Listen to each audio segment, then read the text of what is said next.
નમસ્કાર દર્શક મિત્રો, આપ જોઈ રહ્યા છો અભિક્રમ ન્યૂઝ. હવે જોઈએ અગત્યના સમાચાર.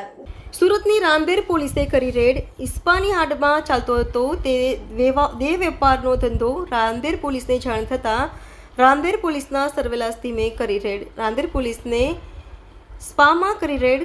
કસ્ટમર સહિત 6 લોકોની કરી અટકાયત. રિપોર્ટર નૈતિક રેશમવાળા, સુરત.